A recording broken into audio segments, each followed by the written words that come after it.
Now, the greatest story never told with Miles and Thrill. Episode 27. What's that? Oh, episode 27. Holy Made it to 27. That's insane, isn't it? I figured they would fired us from this job a long time ago. Oh, we thought for sure. We only had 3 planned. Like, Right, oh, exactly. we'll be fired. And here we are. By the way, even if you heard a commercial at the beginning of the greatest story never told, they are not really the official sponsor. Mm-hmm.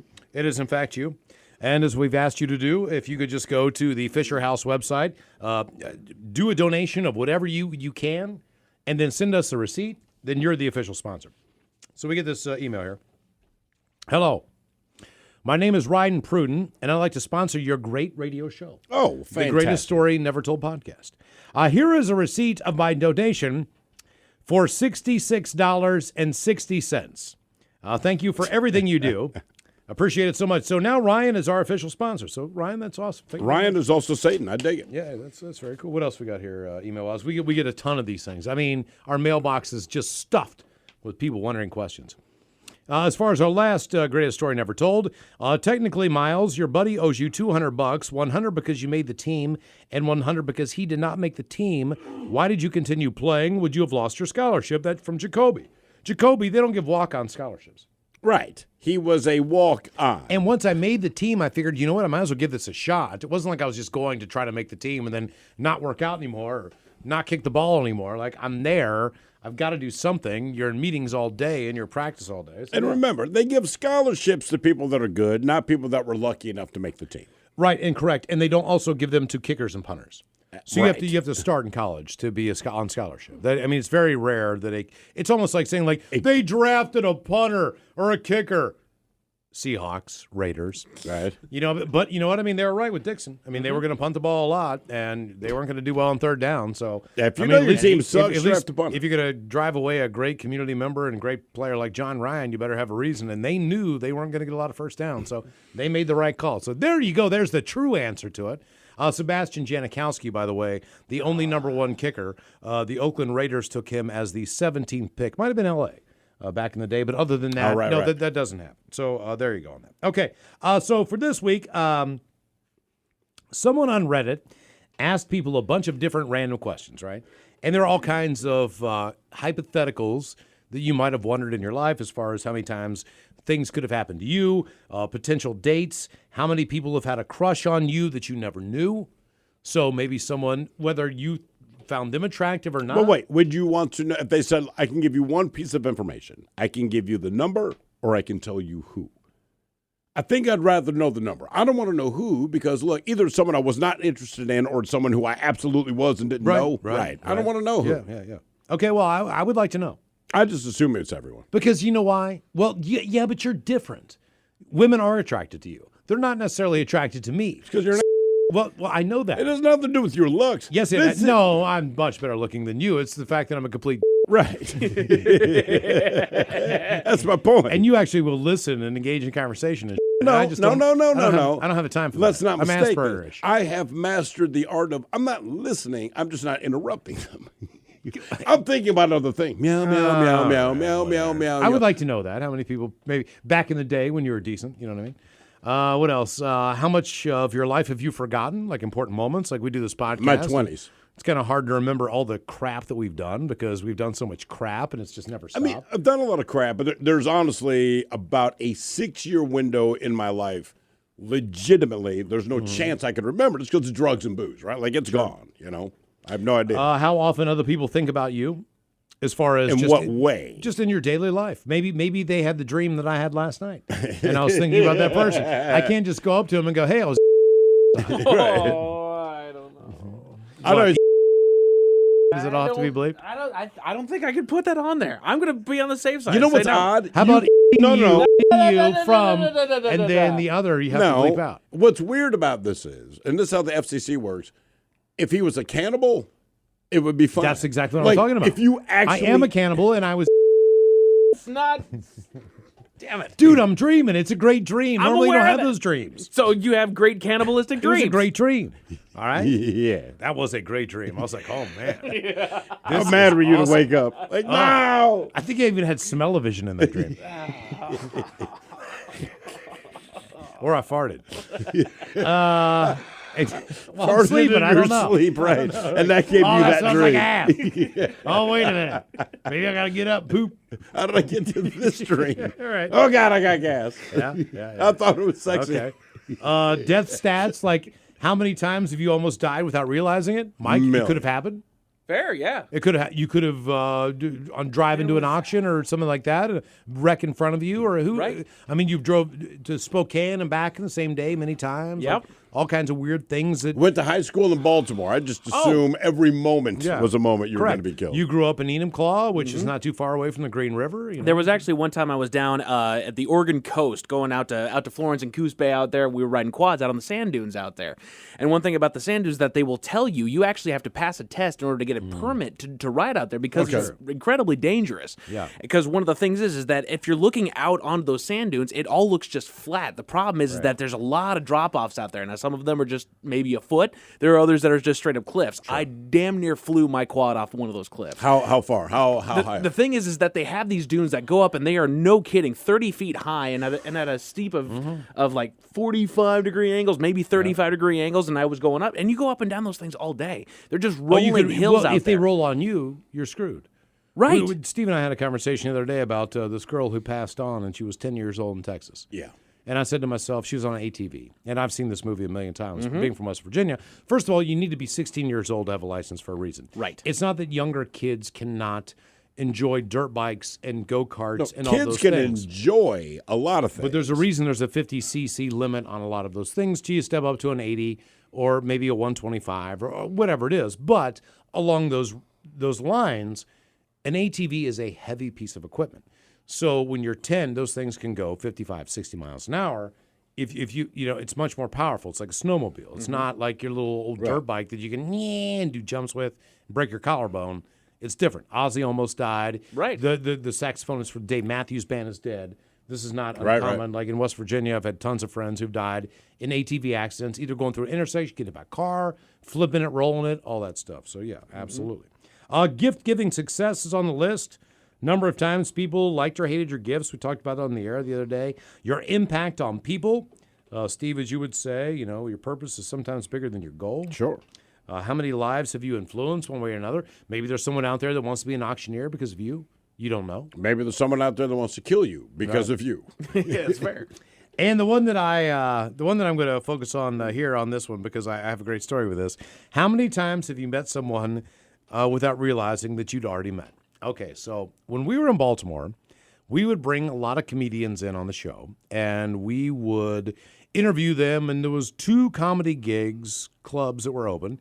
There was the Baltimore Comedy Club. I can't remember. They've changed names. Could be Giggles or whatever they call it now. But You at least call your comedy club Giggles once. sure. Because you know why you go to a comedy? Because Chuckles is for the clown. I wanna Giggles giggle, is for your comedy club. That's what I think of when I think of going to a comedy club. I want to chuckle and I want to giggle. Either way, they had Power Plant Live in downtown Baltimore.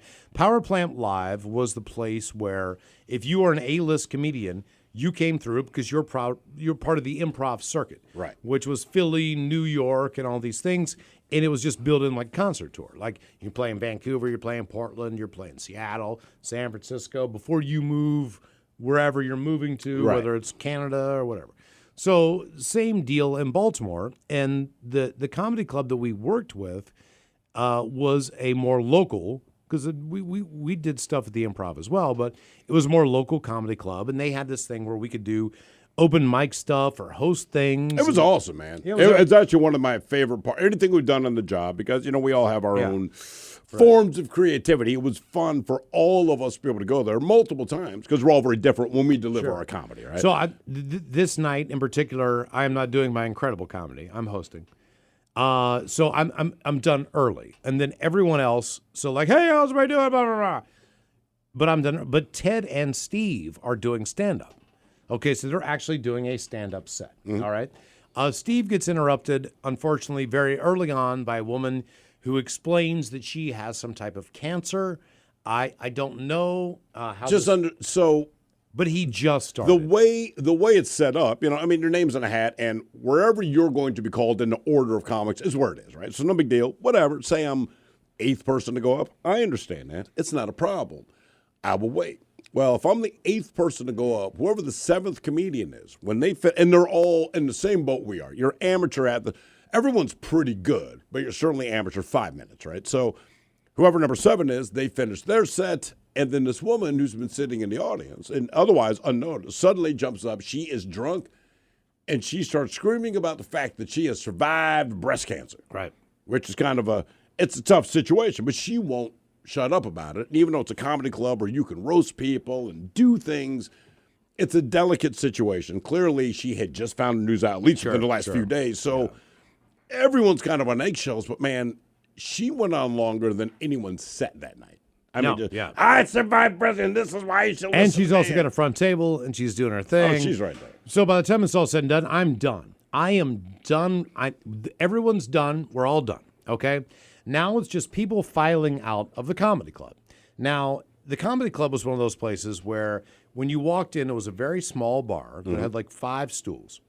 And then when you walked in the club, obviously, drinks are being served in there, everything else. But if you want to get there early and have a drink at the bar, this is when you run into whoever you knew, whatever. So I go, and I sit at the bar when we're done, and there's still a few comedians that are left to go up on, but at this point in time, I can see them through a window. I can hear their set. I'm going to get hammered. At the time, we were drinking Tawaka, which is a terrible Italian liqueur.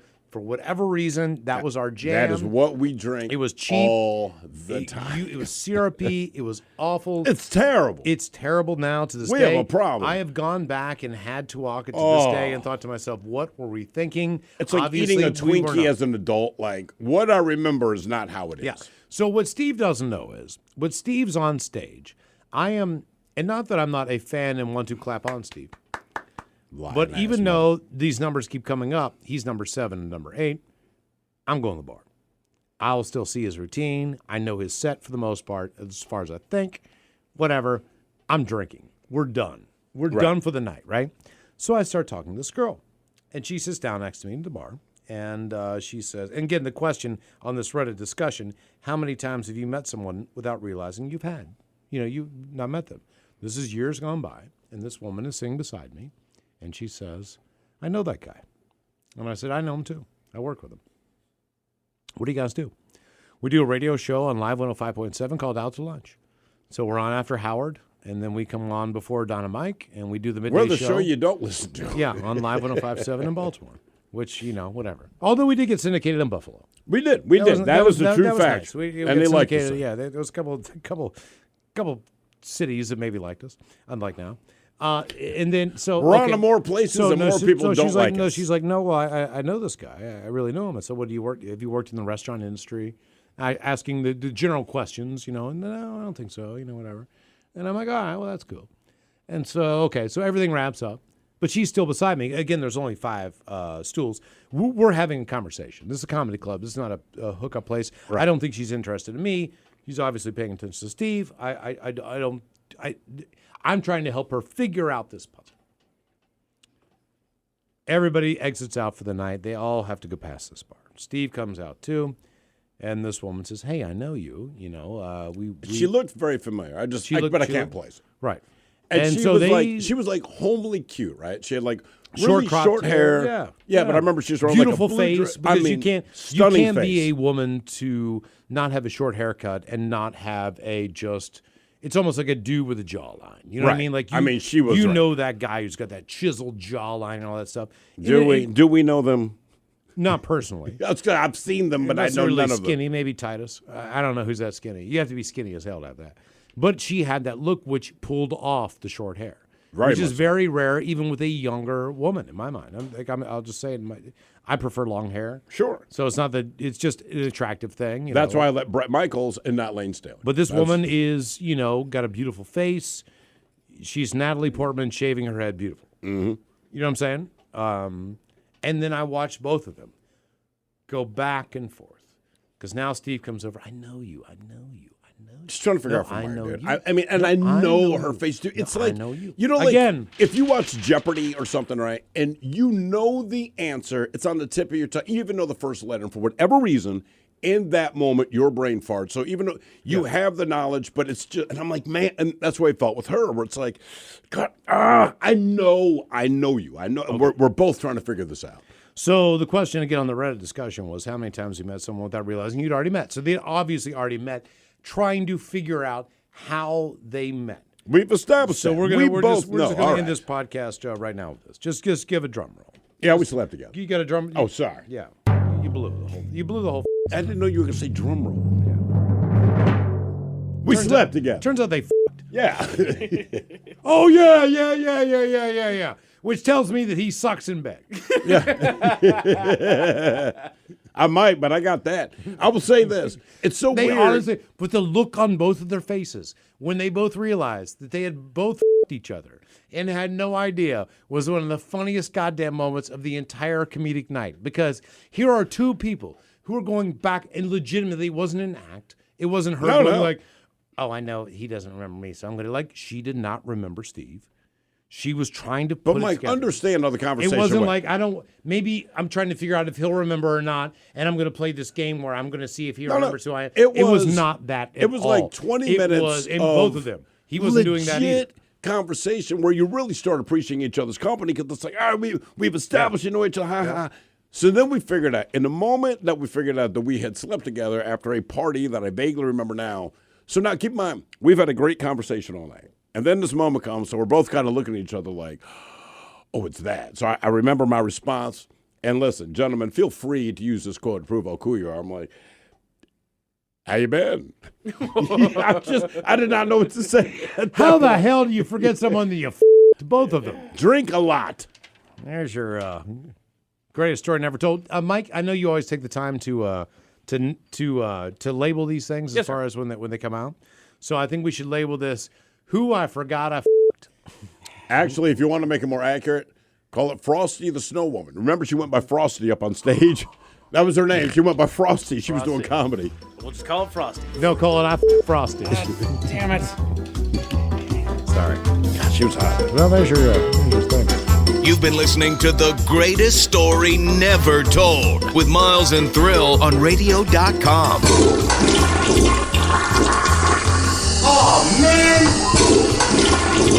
A Double Flush production.